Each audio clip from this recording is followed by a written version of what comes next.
He is a dude, balance, strength. He showed it all in this game of why you guys were so high on him coming into camp.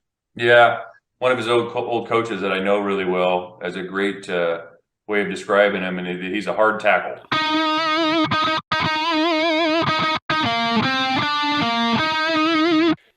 Hey, everybody. Welcome to the Ultimate Insider Bear Insiders podcast. I am Mike Pawlawski, and today it's our first installment of Ultimate Insider 2023 for this season. In a little bit, I'll be talking to head coach Justin Wilcox. We're going to break down the North Texas game, and then later on in the week, we're going to talk about Auburn coming up with our preview. Right now, let's get into expectations for the season. We have one game under our belts. We have seen this team a little bit coming into camp. I knew that this was going to be a different football team in that we had a ton of transfers coming in. We had a bunch of new faces, bunch of new guys coming in that can help this football team. Many of them showed up last Saturday versus North Texas. Defensively, my expectations are high ceiling for this team. They're very good, more depth up front. Brett Johnson is back. Jackson Sermon, another year as a Cal Bear, who I think is one of the best linebackers, definitely in the conference, probably in the nation. Very good football player in there for Cal. So those two up front in the middle, very solid, very stout inside, plus a host of other really good football players on the defensive line for the Bears and some other talented, athletic inside linebackers. Caleb Elarms-Orr showed up for his first start this week. He is talented. He did a great job during camp. Blake Anzalatis showed up this week, got an interception in game one. So I think the interior group, defensive line, inside linebackers, is pretty solid. Nate Ricina is coming back. There's some other guys inside who got some opportunity to play. So I think very good at that inside the box group. Outside linebacker, we're using odd personnel and some even personnel, the way they discuss it, with a nickel 2-5 look, the way they set it up. But outside linebackers like Carlton as a down rush guy. You have some dudes who can get after the quarterback out there as well with the stout inside setup with some really good football players, and then pass rushers off the outside. I think this defense stands to be really good. And then the back end of the shell, you look at it coming in. Lumaja Hearns, who was a stud out there at corner from De La Salle, was a starter on one side. Jeremiah Irby was a starter on the other. Those guys this year competed for the starting spot at one corner position because the Bears got stronger across the board, I think, in the secondary during the offseason. Craig Woodson is back, probably the prototypical body style for a safety, NFL safety. Fast, smart, good football player, does the right things. So he is really good back there. You've got McMorris, brother of Malik McMorris. Patrick McMorris is out there at safety as well on the other side. And so we're pretty good across the board in terms of our secondary. I think the defense stands to be very, very good this year. I think it has a chance to be a top 20 style of defense. We know Coach Wilcox, Coach Sermon, the way that they call defense, they've had a lot of success in the past. And so I think this defense can be very good this season. Offensively, there was a lot of question marks coming into season. And I think that bringing in Jake Spavital, a new style of offense, it's an air raid base on offense in that the passing game, the numbers game is air raid.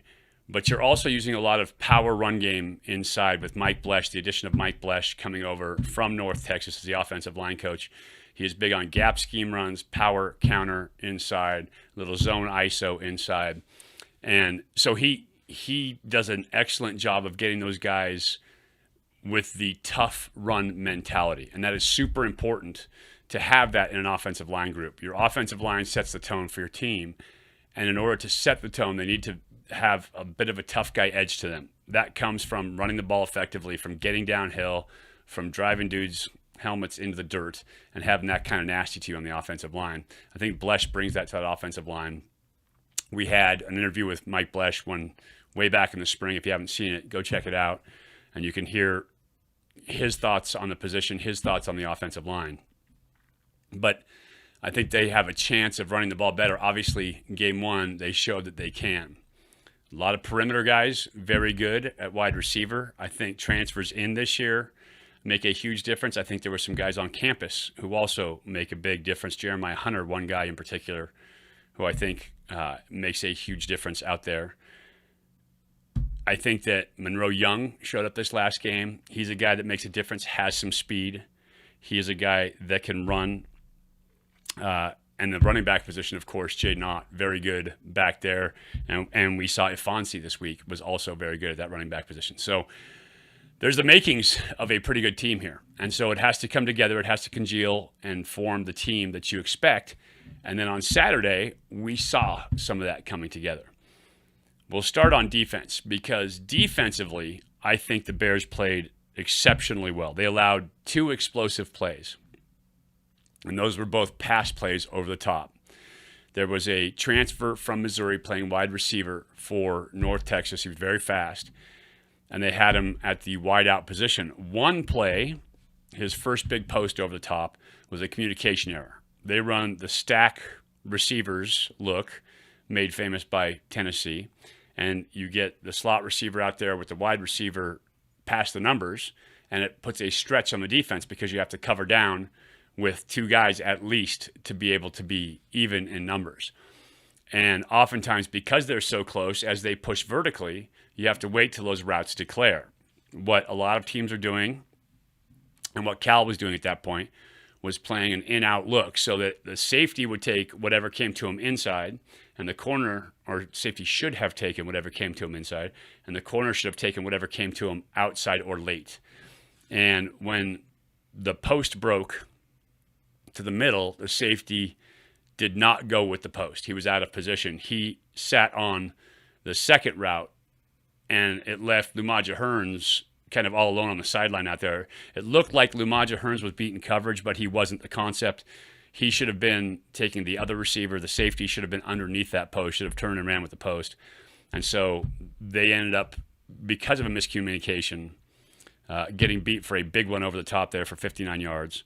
And then there was a second go route, which was a purely technique-driven mistake in that I didn't talk to Coach about this, but the DB, Jeremiah Irby, in that case, was in man coverage, and rather than taking the inside away and forcing the receiver outside and then running on his hip, he jumped immediately to the outside, giving the receiver an easy go and a straight shot. And so he ended up in trail right away, a very fast receiver, getting downfield with an easy release without getting your hands on him or getting good position inside. And that is a winner for a receiver every time. So one technique, one communication. But other than that, the Bears did extremely well on defense to the point that in the second half, they only allowed 2 first downs and 9 total yards of offense, which is crazy. It's a great half. First half, a couple big pass plays, but they were pretty good on defense all night long. 41 total rushing yards on the day for the Mean Green of North Texas. So I thought it was a very good game defensively. Offensively, obviously the numbers were huge. 669 yards of total offense, very balanced. 357 yards of rushing, 312 yards passing.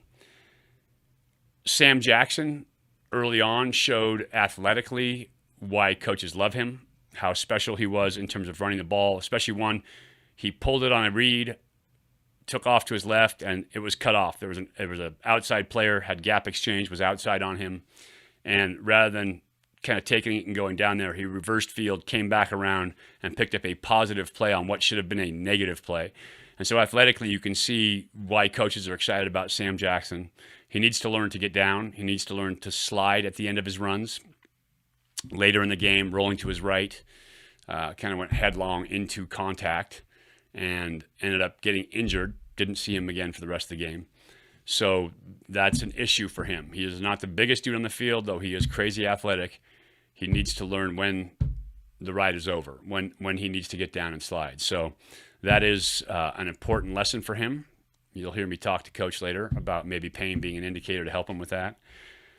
And then coming in behind him, Ben Finley was very good. By the way, Sam Jackson threw the ball well. His first pass as a Golden Bear, touchdown pass, down to Jeremiah Hunter on a bang 8 or seam post over a quarter safety. So really nice throw. Put it on the number. Great touchdown pass, just the way you want to start your career off. So I think it was a good debut by Sam Jackson. I'd like to see him stay in the pocket a little bit longer on pass plays, not drift as much. He's kind of drifting, maybe looking for vision. And he started running early sometimes, not allowing routes to develop. But that said, good start, first game. You're going to have jitters. Some of that's going to happen, and he'll clean that up. Not sure what his status will be for injury coming back, but we'll see as it goes. Ben Finley stepped in, and I thought did a really nice job. 24 for 34, 279 yards, was very efficient through the air. And anytime a backup comes in, people always have questions. I will tell you as a quarterback watching his game, not being in the huddle, not being on the headsets in the play call, but I thought he played very well, very efficiently at that quarterback position. Made some really nice plays for a little bit there in the second quarter into the third quarter. You could really see him settle in. And when he did, lost some of that nervous edge, started playing really well, making good decisions, accurate balls. There's a couple big balls over the top that he probably wished he would have back. But I thought that he played well given the opportunities that he was given, and he made some plays that showed a lot of moxie and composure as well. And so that's what I'm looking for, especially for a backup who during game week doesn't get the reps at the position. So he got a lot of reps during camp, got a lot of reps in the spring. 3, 2, 1. Got a lot of reps during camp, but then did not get a lot during game week. So for him to come in to play as well as he did, I thought was pretty good. Jaden Ott is Jaden Ott. Not a lot you can say about him. His acceleration when he gets a seam or gets a break is impressive. He's very patient as a runner, and the Bears using a scheme that equalizes box numbers, meaning they are trying to create a favorable box for the offense. And you do that by being able to throw the ball to the perimeter. And so you split guys out and you stretch defenses. If they decide they want to stop the run and keep an extra hat in the box, you get the ball to the outside. If you get what's called a hat for a hat or even numbers that you can manage in blocking on offense, then you can run the ball inside. And so it can be a 6 to 5. You've got 5 offensive linemen to block, but the quarterback is your 6th man on the block, and he has a zone read option or a read option on a defensive end. And so now you're even up hat for a hat, 6 for 6. And the RPO, run pass option, is based off of, do I have the right numbers inside? Do I have the angles or the looks that I want inside? Or do I have a numbers advantage outside in space? And just based on that, the quarterback has decisions to make to get the ball out and to make a play. And so you have to deal it as a quarterback, know where your reads are, know what your numbers are. And when your numbers are right, you're going to hand it off. When your numbers are wrong in the box, you're going to get the ball outside and let your athletes make a play. I think the quarterbacks did a pretty good job of that in this game. I liked the scheme. I liked even more the offensive linemen being downhill guys, being tough, cleaning holes up. And that was really good. Jaden Ott, his burst is sensational. 100 yards almost in the first quarter. Ended up with 177, I think, on the day. Or, 188 yards on the day. It was really good. I thought Ifansi, the backup running back who came in behind him, was pretty awesome. Physical, tough. Did not go down, broke a ton of tackles. And so he is a dude who is going to be a nice additional and a nice change-up to Ott, where Ott is a patient speed guy. I think Ifansi is a hit the hole and pound dudes running back. So it's a good 1-2 punch. And then we saw a little bit of Ashton Stredick too, who showed some quickness and some agility. And he's a stick your foot in the ground and make you miss guy, a little jitterbug in the open field. So you have a 3-way running back room right now and guys that showed up that I think is pretty good for the Bears. And if the offensive line continues to improve, it's a big deal. Some injuries. Sindrich got hurt.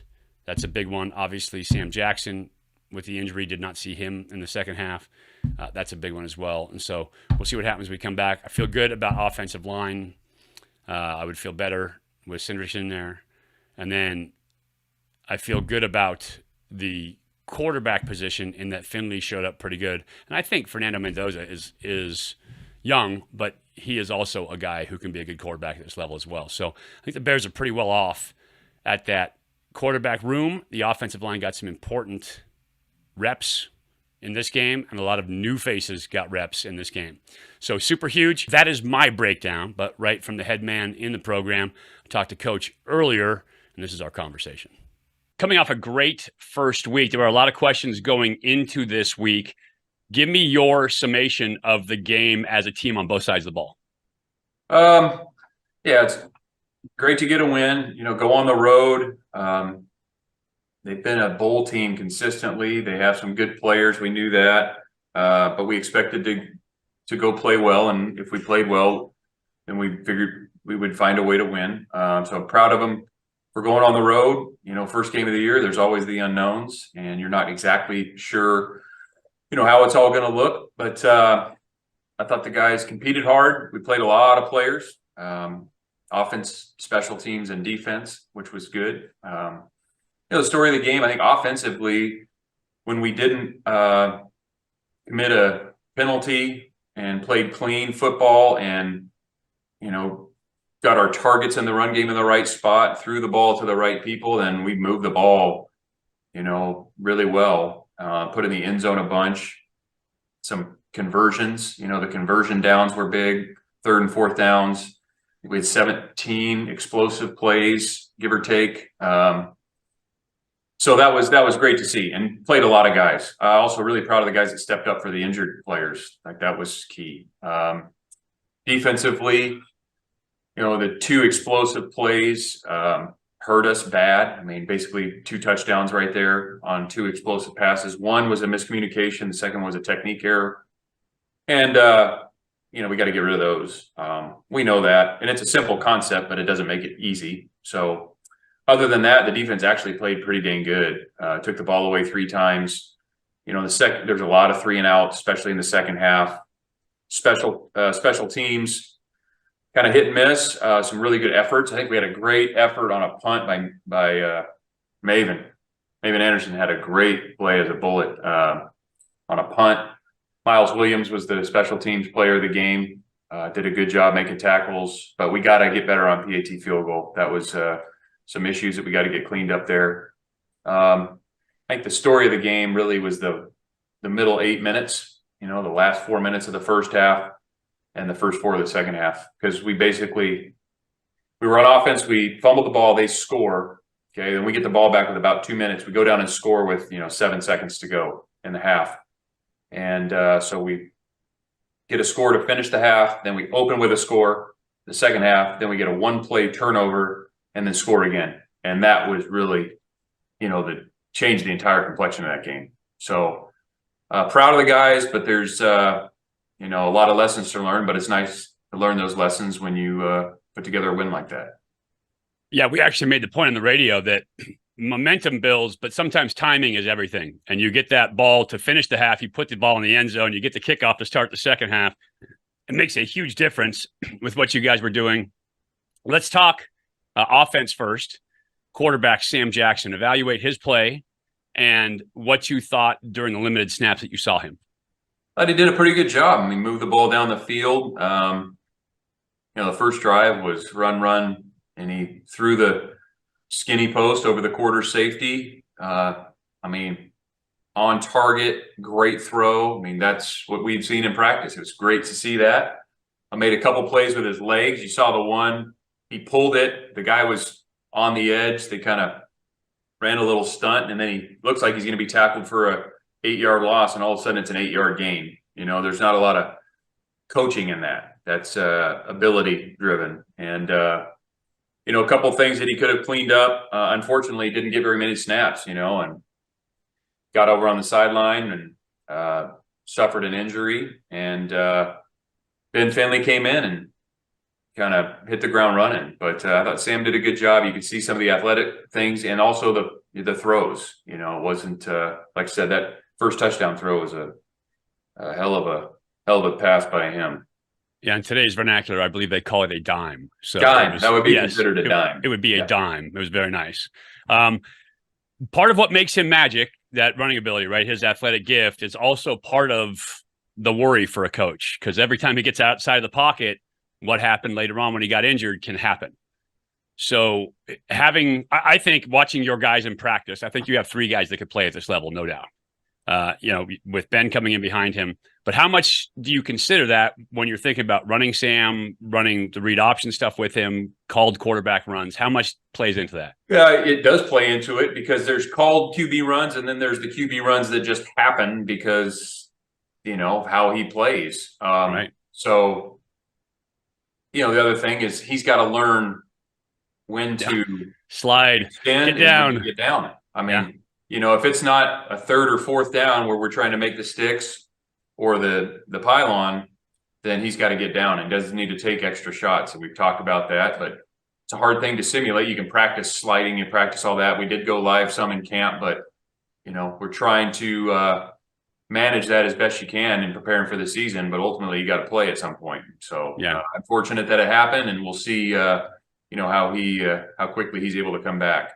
Yeah, a little bit of pain is a great motivator to help you learn how to slide. So hopefully it's a minor injury for him, to come back quickly, and hopefully there's a little bit of a quarterback learning curve in there for him coming back. Talk about Ben Finley. He came in, I thought he threw the ball really well at times. You could see a little bit of rust on him, but did you make that choice because of his experience, having started so many games, having the college reps? Because I know all three of them were pretty close in camp. Yeah, and he did a good job during the week, so we felt like going in that he had earned the right to do that. And I thought he went in with command, really zero flinch. And, Ben's the type of guy, like he wants to go in every snap. He would throw it every down if he could. And, he believes he's going to score a touchdown on every drive. And that's a good thing. He's got that mentality to him. And he played that way. Yeah, I think all of us who played the position would throw it on every down if we could. Yeah. Like that's just the nature of the position. At least the guy, if he is a quarterback, that's the nature, right? But 67% passing, pretty good in a new offense for him, getting to know a new team, didn't get all the starting reps. Like usually if you have a starter going in, they get a ton of reps and everybody else kind of gets what's left over.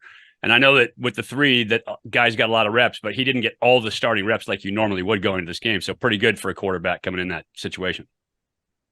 Absolutely. And he got a lot during camp, but in the past week, the lion's share had went to Sam, and he did a really good job preparing with the reps that he did get. And so I think he took advantage of those. And, as I mentioned, as soon as Sam went down, which was unfortunate, he was ready to go. And I think the very first play was a third down, and we converted on a perimeter play to Monroe, I think it was. But he came in with command and confidence, and that was great to see. And that's got to feel good at that quarterback position, of course, knowing that you've got a couple guys that can definitely get it done. Let's move to the running game. Jay Knott showed that he was Jay Knott. You guys had a mismatch in size up front.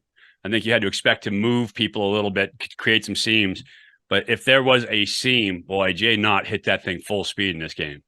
Yeah, he can really accelerate. The first play of the game, you see it, and he kind of sidesteps a guy and then goes for 40. And then he had a number of good runs. The long touchdown, he was real patient, saw the seam, and then it was, acceleration, and he split the safeties, and that was it. Yeah. Nobody's going to catch him. Got to do a better job protecting the ball. He would be the first to tell you that. But, he had, I don't know what he had in the first half. It was probably in the 160s or 70s in the first half. Explosive runs, and he's a really good football player. We all know it, and we got to keep doing, whatever we can do to create opportunities for him. And when he gets a crease, that he can do something with it. Huge part of that this year for what you guys are doing compared to what you were doing last year is a lot more RPO style runs, right? You were packing in tight ends in last year's offense, putting more bodies in the box and then trying to pound it. Now you've got RPOs. You have to spread the box. As a former defensive coordinator, defensive guy yourself, really knowledgeable at defense, how much harder does it make it to play the run game the way you want to? Yeah, it undresses the looks, by the defense, because once you create that space, you got to cover people down or they just throw the ball out there. So Are you going to cover them down in a split safety structure or a single safety structure or zero? And then the QB's got options and decisions to make. So I think we talked before, probably the first play we put in fall camp is a tight ends in the core. Everybody else is split out, and then you can run the ball give it to the running back. You can keep it as the quarterback. You can pull it and throw it to the two receivers on some sort of combination, depending on what the look is, single high or split safety. You could throw it to the single. So one play, you go to 5 different people, but it does undress the defense. And then you want to get your run targets in the right spot, because if you got a friendly box, quote unquote, then if you get your targets in the right spot, it's going to be hard to fit it real well as a defense. And so we got to continue to build on that and do that better. We'll have a different challenge this week because of the size and explosiveness of the defense.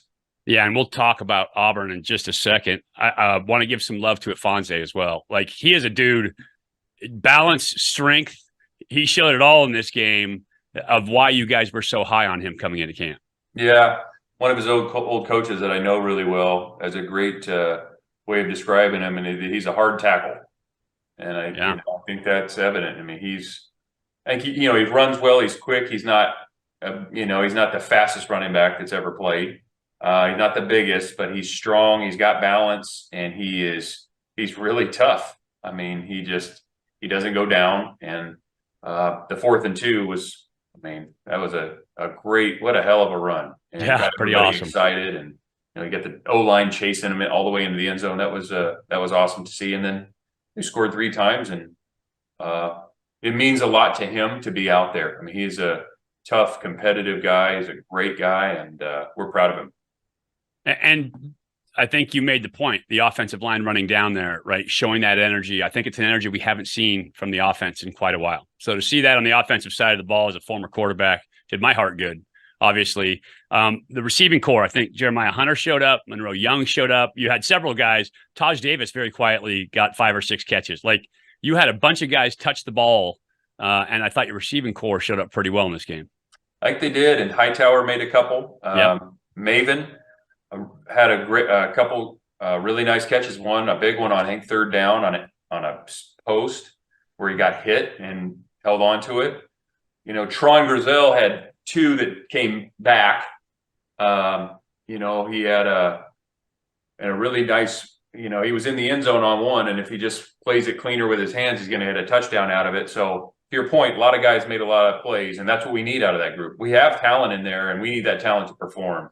And we expect them to play well. We got to be better on the perimeter with our blocking, cleaning that up and being better there, so we can get some yards out there on the perimeter. But I was pleased, but I would expect a lot from that group because of the experience, the talent out there. They should be a group that really we can lean on because of that. And so last year, at times, it was difficult for your defense. Offense couldn't sustain drives, weren't picking up a lot of points. This year, you're getting support on the offensive side. You only have 50 snaps in this game.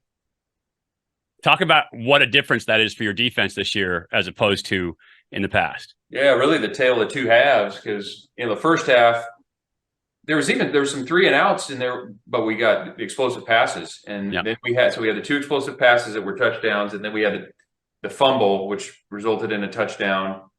And then after that, I think the second half, they only played 17 snaps or something. So somebody was asking me the other day, it's like, boy, guys didn't seem like they got tired. Well, they weren't on the field very much. They got to rest most of the second half. Yeah. And so the best way to not get tired is to go 3 and out. That'll be more challenging moving forward, but I was proud of them for, they aligned right for the most part. We were pretty clean on our operation. We tackled pretty well for a first game. And honestly, we should have tackled pretty well against that group. It'll be harder again moving forward, but we got to clean up the explosive. But 3 takeaways, those were big. A lot of new guys kind of getting some experience in there, which is great to see. Caleb making a nice interception. Blake Enzaladas played. It was Brett Johnson. Didn't have a stat. However, he stalled out 2 drives because they had 2 holding calls on him. The very first drive of the game, second play, they hold him on a QB draw. Yep. And then in the second half, I believe it was in the second half, they held him again because he, was bull rushing and guy had to tackle him. So those are 2 plays that kill drives. So Brett Johnson's impact, moving forward. I think somebody asked after the game, well, do you notice him being back? I'm like, yeah. I mean, he stopped 2 drives basically by himself by being out there. So yes, The when you have center good players definitely noticed him being back. Yeah. I also came on the first snap, but he two-gapped that center and locked him back and knocked the guard off on the pull. Like it was just really fun to watch. Having somebody that could knock somebody back like that right off the ball and hold up his space was awesome. Yeah, it's like, the news alert. Good players really help your team play better. So having Brett out there helps us play better when he's healthy. And how many snaps did he get total? I think he was right around 20. Which is what you were looking for coming in, right? Yeah, but we only played, 50-something. Right. I don't know if there was a D lineman with – he might have had even less than that. He might have had 18. And I think I don't know if there was a defensive lineman that was over 20. We rotated a bunch of guys. And, I want to say a couple of the safeties played, in the 40s. Jack Sermon played in the 40s. Noel. But a lot of those other guys, it was, 20, 18, 25, 30. So we would expect great effort with that limited number of reps. Yeah, we talked last week about Caleb Elam-Zor coming and having just a great camp. Talk about him, his first game. You mentioned the interception, got his first start. Like, how does he help in there at that linebacker spot? Well, he's an explosive athlete, and he's just going to get better and better. There's still things that he's got to improve upon. Just watching the game tape, it's his first time really playing with an extensive action, but he'll get better. So I'm excited for him. I'm excited for the defense because he does have a high ceiling because of that athleticism and the explosiveness. And now he's just got to play. He's just got to keep working through things, and he'll make some mistakes, but we're really excited for him. And how nice is it that you have Jackson Sermon in there at that linebacker spot, who at one point during the game, I said, if 10 dudes go right and Jackson Sermon goes left, then those 10 dudes are probably wrong. Yeah. Because Jackson go left. Yeah, everybody seems to, he seems to be on his assignment every time. Jack just makes very, very few mistakes. And he's physical. He plays very hard. And he's just really productive player. Caleb's interception was a phenomenal play by Caleb, but they lined up in 2x2. So we were in one coverage. The back motioned out, and it was great by everybody, but Jackson immediately got the check, moved over. Caleb moved over. They run a little snag spacing concept, and Jack kind of baited the QB to throw the snag route. He broke on it, tipped it. Caleb picks it. Yeah. And that's how those things happen, because if Jack just runs to the flat with his coverage, they had an arrow, then Caleb probably makes the tackle, but it's not an interception, and so that's how good players play. And they make such a difference even when they're in the game. Yeah, even if they're not making the play, they're creating the opportunity for somebody else to make the play. You got it. And having him, Brett Johnson, like having those two guys, 1-2, Brett blocking 4, Jackson Sermon back, it's just such a huge difference inside. Your secondary last year, Irby, Lumaja Hearns are both starters on opposite side of the balls. This year they compete on the same side, and you've got some dudes back there that really helped out. Talk about how the back end of that shell, how you felt about it in this game. I was pleased with their effort. I thought they played hard. I think, if you ask them, they're going to be kind of frustrated that they gave up the 2 big plays. But they're competitive guys. They played competitive, and I think they'll keep getting better and better. We just got to keep tightening our technique and trusting the training. And I got faith in those guys. And Trey and Terrence do a really good job with that group, and so we have really high expectations in that room and for that group of guys. So we'll continue to push them. That is head coach Justin Wilcox. His take on the game: happy but not satisfied. And we talked about mindset. And if you want to see that, you can find it on my YouTube, Elite Athletes TV, where I talk about everything coaching, quarterbacks, football, scheme, strategery, all of that stuff. But mindset is a big thing for me. It's been a big piece of why I've been successful over the years as a player, now as a coach. And so I love talking mindset with Coach. I think he has the right ideas about mindset all the time without any hubris to go with it. So love talking to you about that. You can check it out there. I appreciate you guys watching today. Coming up later in the week, we'll have our preview of the Auburn Tigers. The SEC is coming to our house to play. And I don't think it's a great SEC team. I think they're physically good, but I think it's an opportunity for the Bears to make some noise and beat an SEC team, or at least take on an SEC team and play well. I think Auburn, again, has skills. They have size. They have speed. It's an SEC team, for goodness sakes. But I think the Bears are also playing better. Both teams having a confidence boost coming in. Auburn won against UMass. The Bears got the big win against North Texas. And so preparing this week for a big matchup in Memorial Stadium coming up. And we will have a preview of that later on in the week. Until then, I appreciate you guys listening or watching or however you get it. Don't forget, leave a comment down below. Leave a rating on the podcast if you have the opportunity to leave a rating. If you're seeing this somewhere where they have a thumbs up, or subscribe, do that as well. So anyway, thanks for watching Bear Insider, Ultimate Insider. I'm Mike Pawlawski. As always, go Bears.